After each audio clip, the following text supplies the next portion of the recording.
Welcome to this episode of We Rise Together Breaking Barriers for Women in STEM. I'm your host, Geetika Tandon, and I'm thrilled to have you join us for this special edition of Global Perspectives of Women in STEM. We'll explore the progress, the barriers, and some inspiring stories from a woman who has made significant contributions to the STEM field. And today, we are lucky to have a very special guest with us, Sanyogita Shamsunder. Sanyogita, thank you so much for joining us. We are so excited to hear from you. Yeah, hi. Thank you for having me on this podcast. I am excited to have this discussion with you. To get started, could you please introduce yourself to our audience and share a little bit about your background? Yeah, so I've been in the tech industry forever, it seems like. I grew up in India, did my undergrad in India in engineering, electronics and communications to be precise. And I came to the US to go to grad school, did my PhD, master's and PhD, and have been in academia as well as industry for several years now. Along the way, I also got an MBA from Wharton, and throughout, I have been primarily in the tech industry. Started off as an individual contributor, then leading tech teams, as well as larger companies as well as startups. That's my journey in technology. Awesome. Thank you for that introduction, Sanyogita. You've done some incredible work. Can you tell us a little bit more about what inspired you to pursue a career in STEM? What was it that first sparked your interest in this field? So I keep thinking about this, and the only thing I must say is that growing up in India, I didn't see many engineers around me at all. So I really didn't know what STEM meant. Um, I grew up in a family of all girls, and my mother was a teacher. She worked full time and managed a career, as well as raising us. All around me were mostly either doctors or lawyers. And so I didn't really know what STEM was.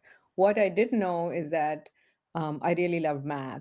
It was a teacher in school that really made that difference for me in terms of uh, developing a love for math. And the path seemed like it led to an engineering degree, specifically electronics and communications, because that was one of the most mathematical of engineering. I didn't really shadow anybody. I didn't know what an what an engineer does. Maybe repair TVs or something like that. Computers were mainframes at that time. PCs weren't even around. So um, the interest in math is what led me to engineering, and frankly, and as I continue to study in this area, I just developed more and more interest in all parts of engineering, the analysis, the systems approach, and so on. So um, that's my journey. That's how it started.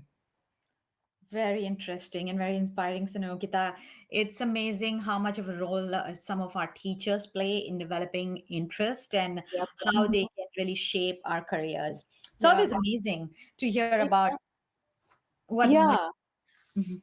Yeah, and actually the sustaining of that interest is also due to, the right teachers in during my undergraduate too. Like for example, one of the professors who taught the early course in digital signal processing was maybe was somebody who inspired me to continue to work in that field. So to this day, I'm in generally wireless signal processing communications, and of course now this machine learning and all that. So all along, that's been kind of the catalyst for my interest in STEM. Awesome, awesome. So that takes me actually to the next part. Sanyogita, we know that the journey can sometimes be daunting for young women and girls considering a career in STEM and even understanding what STEM means. So, What advice would you give to our young women and girls who are interested in pursuing a career? And what should they keep in mind as they embark on this journey? What is daunting? What is inspiring? How should they go about it?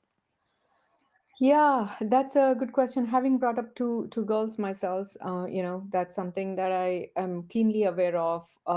The impact of media, especially these, the last several years. There's a lot more information about careers and opportunities to shadow, but that also brings up, the risk of stereotyping. All right, engineers are stereotyped as somebody who are nerdy and have a protector, or always working maybe as individual contributors heads down. So all these make an impression, not just on girls but even boys. The STEM fields are very um, diverse, and I think we need to make that bring that awareness at all levels, especially I feel like before even middle school, there's impressions get made about what engineering and technology careers mean. And especially now, as we expand into other areas, I think it's important to to show of role models, or show the opportunities that a STEM degree might bring to the table. We would love to have everybody continue in engineering, but you also need leaders who understand technology, who are able to make decisions, or impact customer experience, right? Product management is also a great career, or a great area to be in, coming from a technology field. So there's a lot of opportunity, and I think we need to make sure we present a holistic view of what STEM education means. Absolutely. Thank you so much. Those are some inspiring stories and examples, Yogita. It's amazing to see what progress is being made, and what advice there is. To understand the current landscape, let's first look at some statistics. According to UNESCO, women make up only 28% of the global STEM workforce.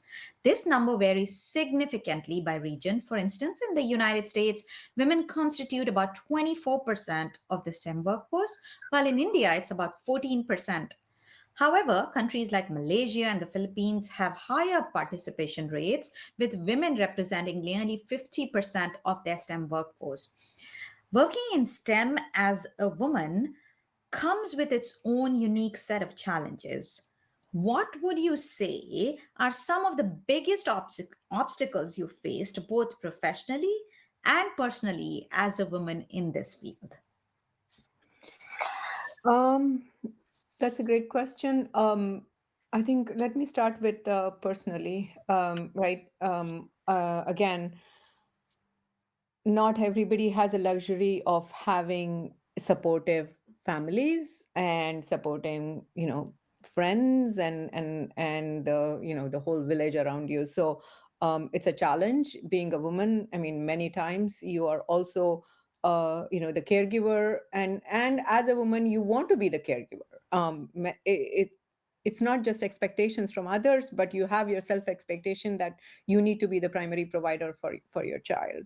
And that brings up a lot of stress, because managing a job, or any job, and motherhood, for example, at the same time can be stressful.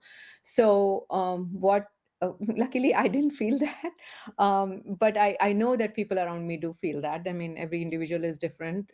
So I do think that providing that supportive environment, either it be the company or the society, I think it's extremely important. And as individuals in a society, have to kind of support each other as well, to in this journey.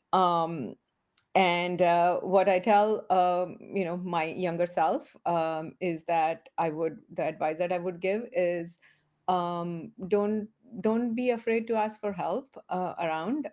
Also, don't think that your job is, um, if you feel like you need to take care of your child, or take time away from your job, do so. Like, do what you think is important. Don't go by like the societal norms or the company norms, right?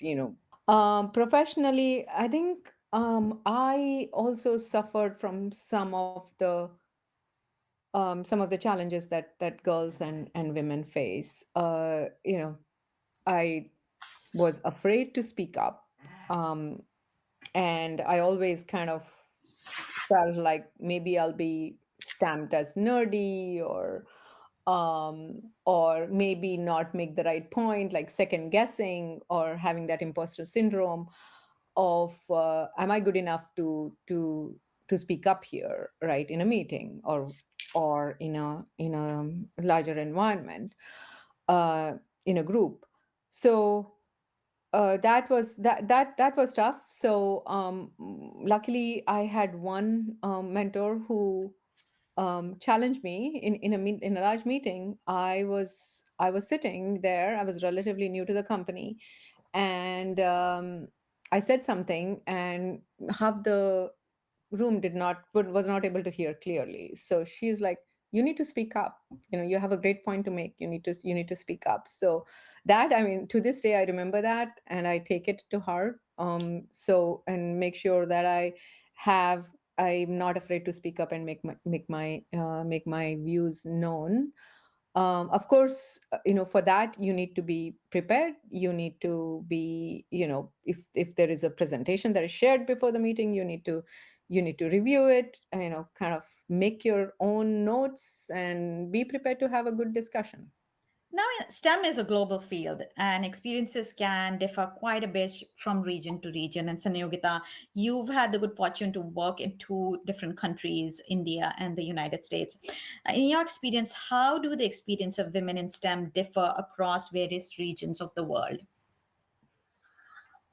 Yeah, I've only been in two countries, so um, so in India, at least during the time that I was there, going to school, I think we were like 10% of the class was women, and luckily, for me, all 10% of us, or 6 or 7 of us, have continued in this field. Worked, and not dropped out of the workforce. Um, the situation is better now. I think a lot more of the student population, at least entering, is in the engineering. Like, there's more like 40 to 50%, I believe, is what I hear. But I don't know that holds true as women progress into the workforce. Um, Part of it is, again, the support system, that is not there. Part of it is expectations from family, to be perhaps, get out of the workforce. I think that, that is improving, but I don't know that we are there completely. At least in the U.S. and Europe, there is also support, like maternity leave, paternity leaves, that help, in in such cases, where somebody wants to take time off to have a child. Um, and also, I think a lot of it is, also, career progression, perhaps, that engineering tends to be a more an individual contributor role. There's maybe you go to a manager level, but then if you want to continue doing hands-on work, there are really no opportunities. I mean, there are very few companies that offer like fellow, and director level opportunities Hmm. in individual. I think that's one of the challenges, Yeah. actually. Um, and the growth is more if you are able to transition into technical manager, people leader, um, and other roles within a company. So um, if you look at that data in terms of transitions, I think a lot of engineers move into that area. Maybe more women than men do because of earlier on, perhaps. I mean, I have seen a lot of women in engineering kind of transition to HR type of roles. I mean, nothing wrong in that. I think. I mean, I think having that understanding of technology is important, and to be able to hire the right talent and so on. But generally speaking, if we need to we need to support the decision made by women, either ways, and it shall not be under duress, is the or because of a lack of choice.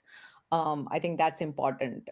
So we need to offer those opportunities, and not be necessarily penalize one way or the other. I think that's at least that's my take on this. Awesome. Interesting. Interesting to hear that perspective. And do you think that is happening more in the Western culture as women are moving more towards, say, people management roles? Or do you think that is a global phenomenon and you see it other places as well? um there Yeah, that's a good question. Some in general, some countries are doing a better job at continuing to continuing to offer pathways in engineering. I mean, you see, for example, Israel and China, um, a lot more women in technology in general. Um, and it can work both ways, right? Like, you could argue that um, because there are no senior roles in or not that many senior roles in engineering and technology, that people have to, if they want to progress in their career or do something on a bigger scale, have to move into management, or transition into management. um, there so maybe in the West it's more happening more often because there's more opportunities. Mm-hmm. um and I mean, last month I was in India for ICASP, and we had a women in signal processing panel, and there was a lot of questions about societal support, frankly, and support in companies from the audience there. So it does seem like there is um, they people want to continue to do engineering, but they don't have the right support sometimes. Support or tools Yeah, or the paths, yeah, like even in some companies like Deloitte and others, they have recently introduced a path for pure STEM fields versus moving into sales and management roles. So exactly. I can totally relate to that. But that let me move on to something that is important and significant for advancement of women and women in STEM, global collaboration. Uh, how important do you think is global collaboration in advancing the role of women in STEM? How can we ensure that women across the globe are working together to advance these shared goals? I know that recently there has been a lot of talk about that. So I would love to hear your perspective on how important that is, or is it each country to their own, or do you think coming together at a global level is important? Yeah, that's a great question, right? I think today we are a global collaboration, especially in tech, right? Given that we have development teams all over the world, support teams all over the world, QA and customer support, whatnot, like everything is distributed. So global collaboration is almost a given in most companies. There are very few which are like local. So I think being a part of that, I think it's extremely important. And because also the your customers are global too, so having that global perspective is very, very useful for any company. Having said that, I think some of the challenges from specifically from women in STEM perspective or women in any particular area, I think it is the local societal norms and expectations are make it a little bit different for every country. I don't know that it's the same everywhere. Exactly. um, Yeah. Yeah. right, You have to have a so local arm, like correct, IEEE has a global presence, but I think each local arm is very unique to correct, correct, each area. absolutely right. Yeah. Like I said, like, at least in urban and even now increasingly in rural areas in India, there are more girls going to school, more girls going into STEM. So there is a pipeline, but the pipeline is leaky, and so that's leaky because of slightly different reasons than perhaps what's in the West, right? So I think you have to tailor the programs a little bit differently for Mhm. in like, for example, some parts of Asia, versus the United States or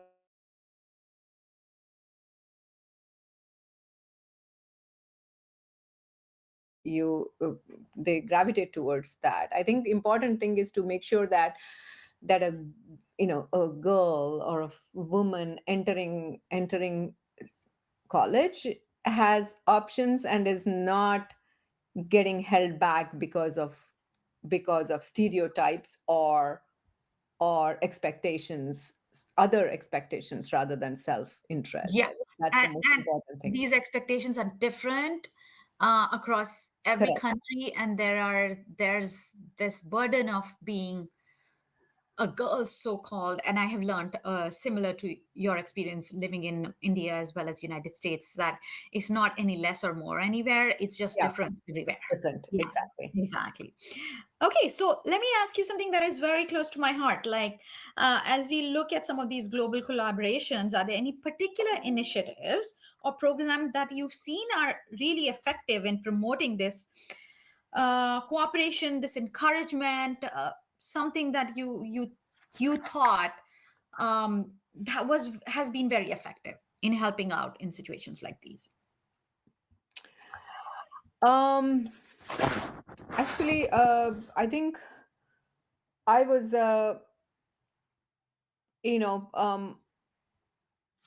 I am not sure there are programs that are really totally successful in helping. I mean, I was part of Girls Who Code. I started a chapter in my town because there was really like nothing, many of the girls, even in a neighborhood that had a lot of educated and so-called, you don't expect to have discrimination against women and so on. There were not too many girls going into STEM fields, so I took it upon myself to start a Girls Who Code chapter.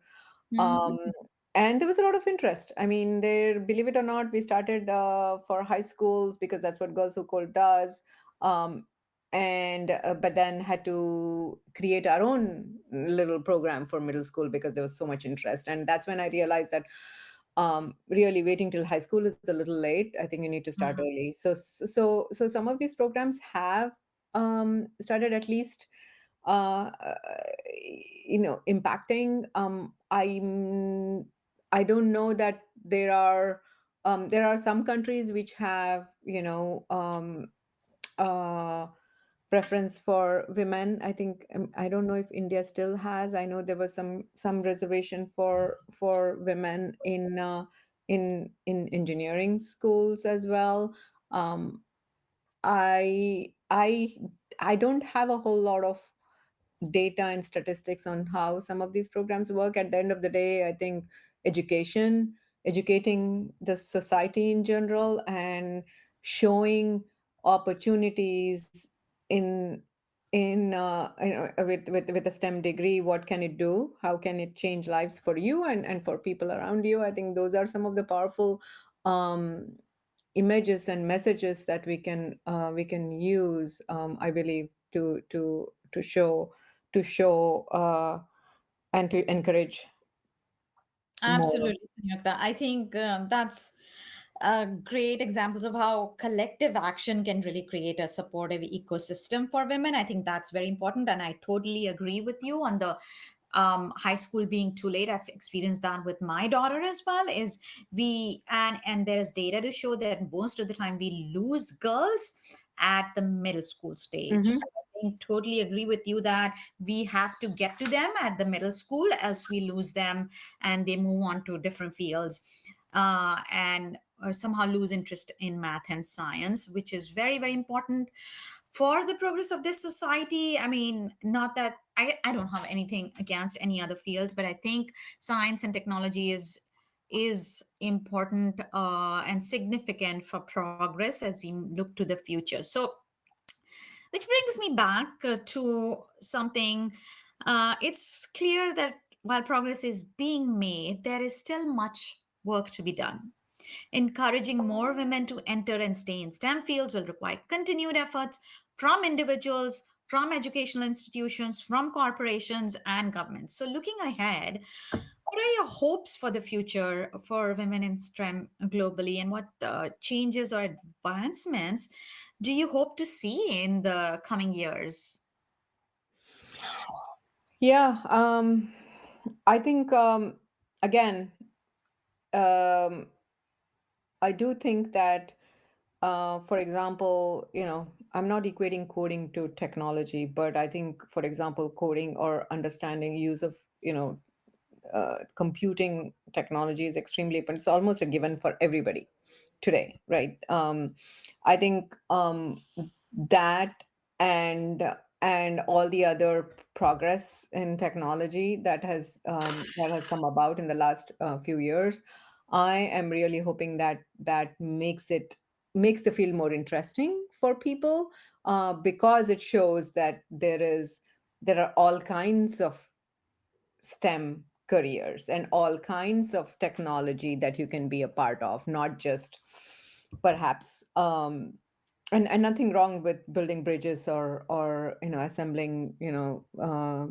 building mechanical engineering, but that's kind of sometimes the image of what engineering is, and engineering is much more than that today, right? Anything that requires an analytical thinking, I would say, falls into the engineering category. An engineering degree helps you think systematically about solving problems, solving issues, and human factors engineering, right? So there's so many different areas, and I'm my hope is that that opens up more for women, what in terms of interest in the STEM career. So I think that's my hope and I guess forecast maybe. That's such an inspiring vision for the future, Sanyogita. I, along with you, hope that that comes true. I believe that with more people like you advocating for change, we can definitely achieve those goals. Thank you so much for taking the time to join us today and for sharing your experiences and insights with us. It's been an absolute pleasure having you on the show. Thank you, Geetika. My pleasure. And I've always been a part of IEEE for many years and happy to serve in any way possible. Absolutely, absolutely. Thank you for joining us, everyone, on this episode of We Rise Together. We hope you found these global perspectives on women in STEM both informative and inspiring. Remember, the journey towards gender equality in STEM is ongoing and every effort counts. If you enjoyed this episode, please subscribe and leave us a review. Until next time, keep exploring, keep innovating, and keep pushing the boundaries of what's possible.